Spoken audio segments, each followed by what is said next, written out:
ছেলের বিয়ে হয়ে গেলে ছেলে আর নিজের থাকে না, বউয়ের হয়ে যায়। কিন্তু মেয়ের বিয়ে হয়ে গেলে মেয়ে কোনোদিনও পর হয় না। এই কথাটা অনেকেই বলে, কিন্তু একটু ভেবে বলুন তো এই কথাটা কি ঠিক? আসলে কি জানেন তো, আপনি যদি মেয়েকে কিছু দেন তাহলে আপনি মেয়ের কাছ থেকে রিটার্ন কিছু চান না, বা আপনি কিছু আশা করেন না। মেয়ে সুখে থাকলেই আপনি সুখী থাকেন। আপনি কখনো এটা তুলনা করেন না যে আপনার মেয়ে আপনার চেয়ে কত ভালো বা সুখে আছে। আপনার মেয়ে যদি আপনার চেয়ে 100 গুণ সুখে থাকে বা ভালো থাকে, সেটা দেখে আপনি 1000 গুণ খুশি হন। আপনার মেয়ের জীবনে সমস্যা আসলে সেটাকে আপনি নিজের সমস্যা মনে করেন। মেয়ে সুখী না হলে আপনিও দুঃখী হন। সামর্থ্যের বাইরে গিয়ে আপনি মেয়ে জামাইকে সাহায্য করেন, বিপদে তাদের পাশে দাঁড়ান। অন্যদিকে ছেলের পেছনে যত খরচ করেন, আপনারা ভাবেন একটা সময় ছেলে বিনিময়ে অনেক কিছু দেবে। অনেকে তো আবার দাবিও করেন, মনে করিয়ে দেন যে তোর পেছনে আমরা এত টাকা খরচ করেছি। ছেলের বিয়ে দিয়ে ছেলেকে পর ভাবতে শুরু করেন। ছেলে বিয়ে করলে বাবা মায়েদের ছেলের প্রতি একটা এমন মানসিকতা হয়, মনে মনে ভেবে নেয় যে বিয়ে করেছিস, তোর সমস্যা তোকেই সমাধান করতে হবে। বিয়ে করেছিস, আমরা তোকে কোনো সাহায্য করতে পারবো না, পারলেও সাহায্য করে না। অন্যদিকে মেয়েকে সাহায্য করার জন্য রেডি থাকে, সামর্থ্যের বাইরে গিয়েও সাহায্য করে।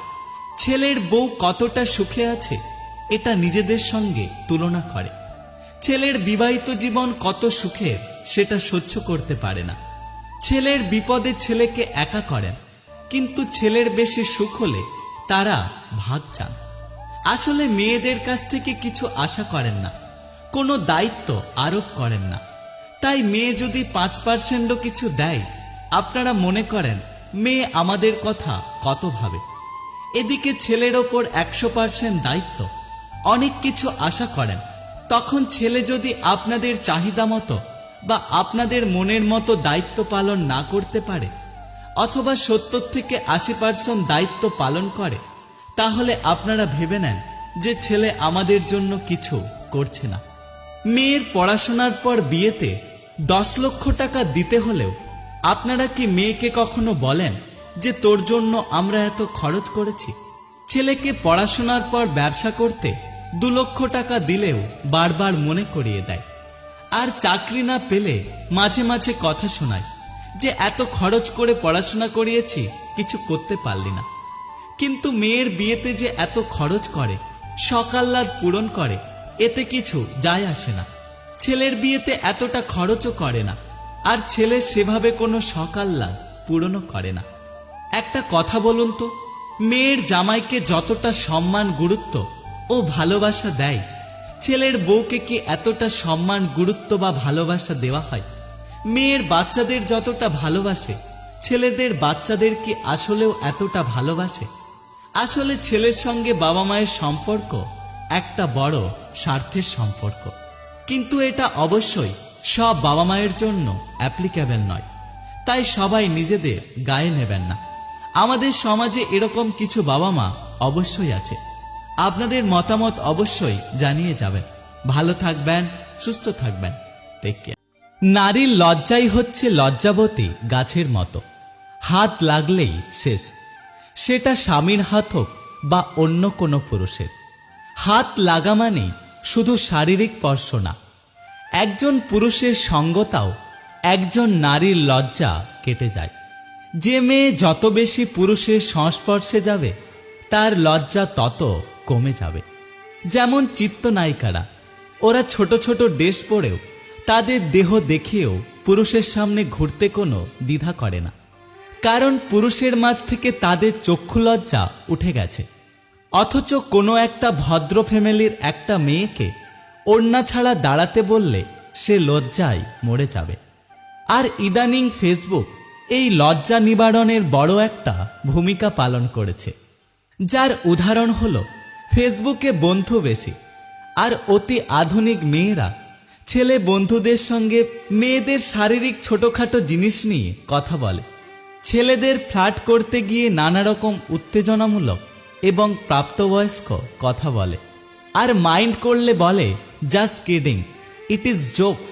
আর এইসব বিষয় করতে করতে এই বিষয়গুলো আমাদের একসময় আর অশালীন লাগে না, এইসব বিষয়ে আমাদের আর লজ্জা লাগে না, এইসব বিষয়ের ওপর থেকে আমাদের লজ্জা কেটে যায়। আর এখন ফেসবুকে প্রেমিক অনেক বেশি, আর এই প্রেমের রোমান্সের ছলে নানা রকম অশ্লীল কথা বলছে, একদম স্বামীর মতো। তারপর ব্রেকআপ হয়, সেই মানুষটা আবার অন্য কারো প্রেমে পড়ে, আবারও তার সাথে অশ্লীল কথা বলে, পার্কে ঘুরতে যায়, আরও কত কি। তারপর আবার ব্রেকআপ হয়। তখন লজ্জা শরমের মাথা খেয়ে মেয়েটা একসময় নির্লজ্জ হয়ে গেছে। অশ্লীল প্রেম নারীর লজ্জাশীলতাকে গ্রাস করে, ফলে নির্দিষ্ট একজন পুরুষের প্রতি আকর্ষণটা বিলীন হয়ে যায়, জাগে বহু পুরুষের সান্নিধ্য পাওয়ার ইচ্ছা। একজন নারীর কাছে পুরুষের উপস্থিতি হচ্ছে নেশাবস্তুর মতো। প্রথমে একটা খেলেই ভালো লাগে, তারপর একটার পর একটা খেতেই থাকে, তখন আর কোনো মনে হয় না। একসময় পুরুষের প্রতি আর তার কোনো ফিলিংস কাজ করে না। প্রেমিকের ভালোবাসা তার মনে আর দোলা দেয় না। সে একটার পর একটা পুরুষ বদল করতে থাকে, কিছুতেই তাদের মন স্থির হয় না, কোনোটাতেই তাদের মন টেকে না। একটু আধটু জানাচেনা শেষ হলেই সেই মানুষটাকে আর তাদের ভালো লাগে না, বোরিং লাগে। কারণ ডিফারেন্ট টেস্ট নিতে নিতে তার ভালোবাসার অনুভূতি শেষ।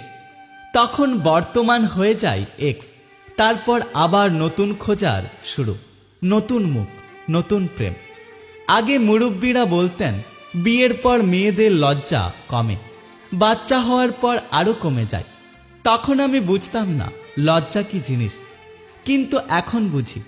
আগে মেয়েদের কাছে স্বামী ছিল পুরুষ, তাই লজ্জা কমার বিষয়টা বিয়ের পরে বলা হয়েছে। এখন বিয়ে করতে লাগে না, পুরুষের কাছে আসতে ফেসবুক থাকলেই যথেষ্ট। এখন ফেসবুকই সেই স্বামীর ভূমিকা পালন করে দেয়। যাই হোক, সবশেষে নারীদের মাথায় রাখা উচিত, এভাবে ভালোবাসার বদলে প্রেমিক বদল বদল খেলাতে একসময় তারা নিজেকে সহজলভ্য করে দেয়। আর যে জিনিস সহজে পাওয়া যায় তার কদর মানুষ করে না। সৃষ্টিকর্তাকে ভয় করা উচিত এবং সবসময় ন্যায়ের পথে থাকা উচিত। এই বিষয় নিয়ে আপনার কি মতামত অবশ্যই আমাদের জানিয়ে যাবেন। এই ধরনের ভিডিও দেখার জন্য অবশ্যই আমাদের পাশে থাকবেন। ভালো থাকবেন, সুস্থ থাকবেন। Take care.